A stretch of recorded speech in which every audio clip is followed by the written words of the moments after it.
સુરેન્દ્રનગરમાં ટ્રેક્ટર સાથે ખેડૂતોએ સૂત્રોચ્ચાર પોકારતી રેલી યોજી. આપના ખેડૂત સંગઠન કન્વીનર આગેવાનીમાં રેલી યોજાઈ. જિલ્લાભરના ખેડૂતોએ બેનર સાથે રૂપે કલેક્ટર કચેરી ધસી જઈ આવેદનપત્ર પાઠવ્યું.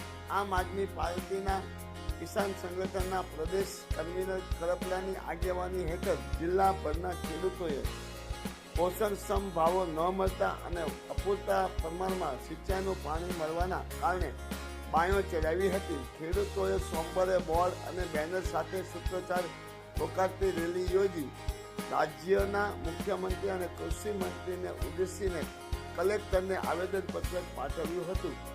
ત્યારે આ રેલીની અંદર સુરેન્દ્રનગરના આમ આદમી પાર્ટીના વિક્રમભાઈ દવે તેમજ સતીશ જમાયા, રાજુ કરપલા અને કમલેશ કોટેચા જોડાયા હતા. અને સુરેન્દ્રનગર જિલ્લાભરના ખેડૂતો ભેગા થઈને સુરેન્દ્રનગર જિલ્લાના કલેક્ટરને આવેદનપત્ર પાઠવ્યું હતું. માયાજાર ન્યૂઝ. સુરેન્દ્રનગર જિલ્લામાં ખેડૂત પ્રતિનિધિઓને સાથે રાખી અને અજરામત ટાવરથી લઈને કલેક્ટર ઓફિસ સુધી ખેડૂત આગેવાનોને સાથે રાખીને એક રેલીનું આયોજન કરવામાં આવેલું, જેમાં મુખ્ય 3 મહત્વના મુદ્દાઓ સાથે આજે કલેક્ટર સાહેબ મારફતે સરકારશ્રીને રજૂઆત કરવામાં આવેલી. જેમાંનો એક મુદ્દો જે હતો, ચણાના જે રજીસ્ટ્રેશનો ચણા અને રાયડાના થયા છે એમાં 1,10,000 કરતાં વધારે રજીસ્ટ્રેશનો કારણ વગર એકદમ પાયા વિહોણું કારણ બતાવી અને સરકારે 1,10,000 કરતાં વધારે ખેડૂતોના ગુજરાતમાં રજીસ્ટ્રેશનો બ્લોક કરી દીધા છે.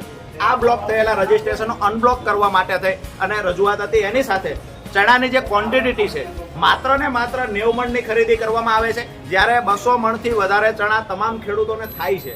તો કમસે કમ 200 મણ જેવી રીતે અધર જણસમાં મિનિમમ 200 મણની ખરીદી કરવામાં આવે છે, એવી રીતે ચણામાં પણ મિનિમમ એક ખેડૂત દીઠ 200 મણની ખરીદી કરવામાં આવે, આ માંગણી હતી.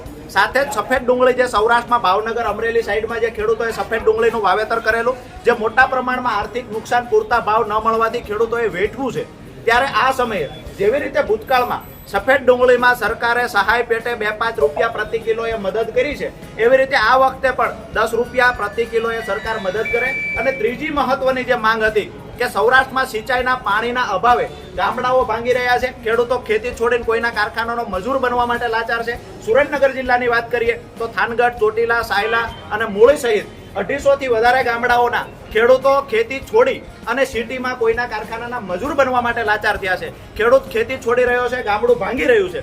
આ સમયે અમે કલેક્ટર મારફતે સરકારને રજૂઆત કરી છે કે આવનાર સમયમાં સિંચાઈનું પાણી ખેડૂતોના ખેતર સુધી પહોંચે આ વ્યવસ્થા સરકાર કરે.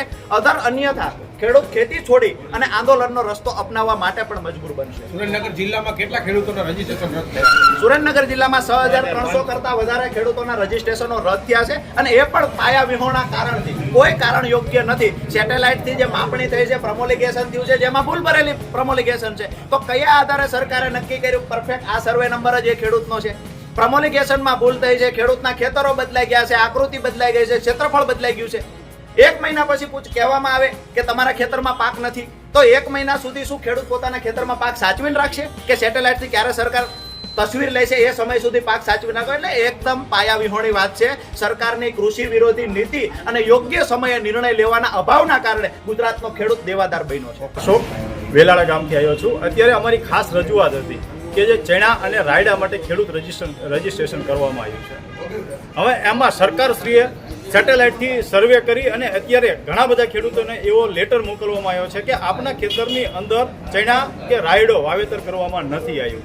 ખરેખર એકચ્યુઅલી કેવું છે કે ચણા અને રાયડાનો પાક લગભગ નીકળી ગયા એનો 1 મહિનો થવાયો, ત્યારે સેટેલાઇટથી સર્વે કરી અને ખેડૂતને સરકારશ્રી દ્વારા એવું જણાવવામાં આવ્યું કે તમે અંદર પાક નહોતો વાવેલો. તો એવો ખેડૂત તો કોણ હોય કે પાકના સમય મર્યાદા પૂરી થતાં 1 મહિના સુધી ખેતરની અંદર પાક રાખી શકે? કોઈ પણ ખેડૂત ના રાખી શકે. અને એનો જણસી લઈ અને એના ઘરે પહોંચાડી દીધી હોય ત્યારે લેટર આપવામાં આવે. તો હવે ખેડૂતને એ તકલીફ છે કે એક તો અમે માર્કેટિંગ યાર્ડમાં વેચ્યો નથી, ખેડૂતના મેસેજ આવવાના રાહમાં કે ક્યારે ખેડૂત જણસી ખરીદે અને અમે માર્કેટિંગ યાર્ડ સુધી પહોંચાડીએ. પણ હવે એવી પરિસ્થિતિ નિર્માણ થઈ છે કે અમારે વાવેતર હોવા છતાં પણ સરકારશ્રી અને ખેતીવાડી અધિકારી દ્વારા એવું સૂચવવામાં આવ્યું કે આપણે નથી વાવ્યું. તો હવે સમસ્યા એ છે કે અમારે ક્યાં વેચવા માટે જવું? જે પ્રાઇવેટ મંડીવાળા કે જે વેપારીઓ છે એ તો ખૂબ નીચા ભાવે ખરીદી કરતા હોય છે. તો સરકારશ્રીને એવું પણ કંઈક કરવું જોઈએ કે ટેકાના ભાવથી નીચે ખેડૂત ના જણસી ના ખરીદે અને ખેડૂતને પોષણક્ષમ ભાવ મળી શકે. બીજી શું માંગ છે તમારી?